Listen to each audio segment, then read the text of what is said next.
શ્રાવણ માસના પ્રથમ સોમવારે પ્રથમ જ્યોતિર્લિંગ સોમનાથ મહાદેવના દર્શન માટે મોટી સંખ્યામાં ભક્તો ઉમટી પડ્યા।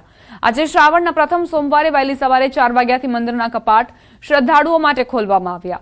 મંદિરના દ્વાર ખુલતાની સાથે જ હર હર મહાદેવ અને બમ બમ ભોલેના જયઘોષથી સમગ્ર મંદિર પરિસર ભક્તિમય રીતે ગુંજી ઉઠ્યો। શ્રાવણના પ્રથમ સોમવારે સોમનાથમાં ભક્તિ, આસ્થા અને આધ્યાત્મિકતાનો ત્રિવેણી સંગમ સર્જાયો છે। આ સાથે મોટી સંખ્યામાં શ્રદ્ધાળુઓને લઈ સોમનાથ ટ્રસ્ટ દ્વારા ફિસ્કિંગ ક્યુ, ક્લોક રૂમ, ઝિગઝેગ ક્યુ મેનેજમેન્ટ સહિતની વિવિધ વ્યવસ્થાઓ કરવામાં આવી છે, જેના કારણે હજારો યાત્રીઓ વચ્ચે પણ દર્શન વ્યવસ્થા સુચારુ અને સુલભ બની રહે।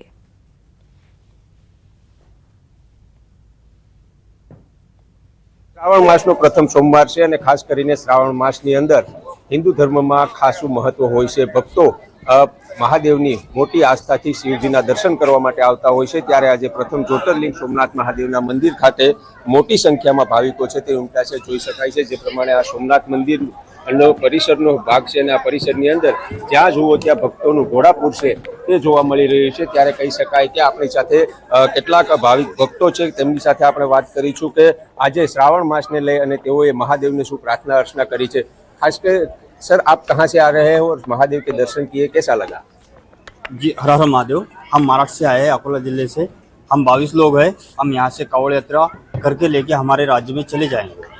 हम हर साल यानी हर साल ज्योतिर्लिंग पर जाते हैं। वहाँ से पूरी कावड़ यात्रा हर श्रावण महीने में हमारी तीसरे सोमवार को चलती है।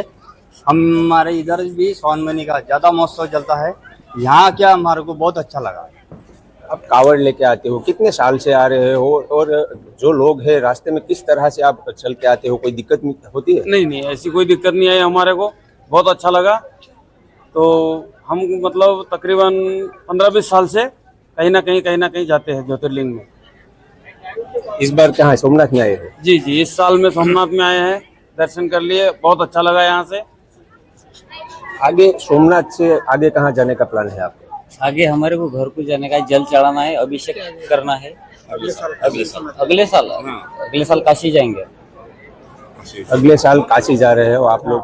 हर साल 22 लोग ही होते हैं या कोई ज्यादा होता है? अपने अपने जैसा रहता है। कभी 25 रहते हैं, कभी 30 रहते हैं, कभी 20 रहते हैं। जिसका आने का मन रहता है वो आते हैं, जिसको भगवान बुलाते हैं वो चले आते, लेके आते हैं।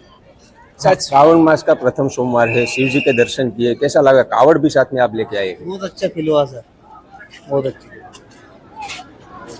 आप बताइए सर, कैसा लगा? सोमनाथ की व्यवस्था के बारे में क्या कहें? व्यवस्था अच्छी लगी हमारे को, सब कुछ अच्छा लगा यहाँ का। भीड़ भाड़ थी? हाँ, भीड़ थी अंदर? भीड़ तो भीड़ है तो मतलब तरकीब ठीक है यहाँ की, अच्छा लगा। मतलब इससे पहले हम यहाँ गए थे तो थोड़ा सा वहाँ मतलब सिस्टम अच्छा लगा यहाँ का।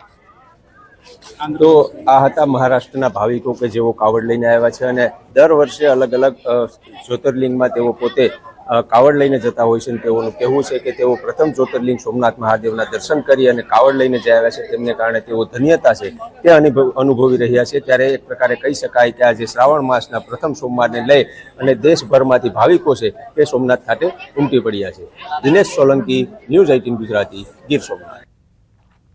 સોમનાથમાં શ્રાવણના પ્રથમ સોમવારે જામ્યો ભક્તિમય માહોલ। શ્રાવણના પ્રથમ સોમવારે સોમનાથ મહાદેવના દર્શન માટે ભક્તોની ભારે ભીડ ઉમટી। ભરૂચથી 500 કિલોમીટરનું અંતર પગપાળા કાપીને કાવડિયાઓ સોમનાથ પહોંચ્યા હતા। પવિત્ર નદીઓનું જળ લઈને આવેલા કાવડિયાઓએ સોમનાથ દાદાના જળાભિષેક માટે આ પ્રયત્ન કર્યો। કાવડિયાઓએ સોમનાથ દાદાનો જળાભિષેક કર્યો। 5 જ્યોતિર્લિંગની યાત્રા પૂર્ણ કરીને સોમનાથ પહોંચેલા યુવકોએ 12 જ્યોતિર્લિંગમાં જળાભિષેક કરવાનો સંકલ્પ લીધો। શ્રાવણના પ્રથમ સોમવારે સોમનાથ મહાદેવને પવિત્ર જળથી અભિષેક કરી ભક્તોએ ધન્યતા અનુભવી હતી।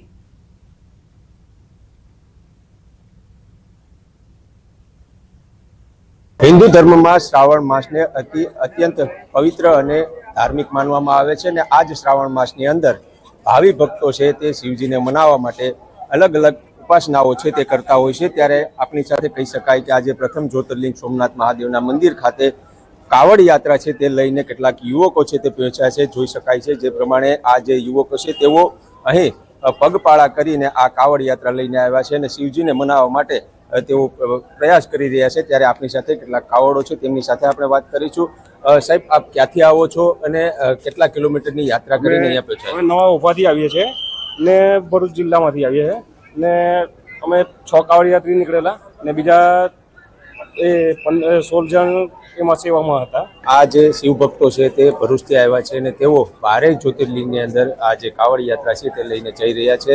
5 જ્યોતિર્લિંગ તેઓએ પૂર્ણ કરી છે અને આજે શ્રાવણ માસના પ્રથમ સોમવારના દિવસે તેઓ પ્રથમ જ્યોતિર્લિંગ સોમનાથ ખાતે 500થી વધુ કિલોમીટરનું અંતર કાપી પગપાળા કરી અને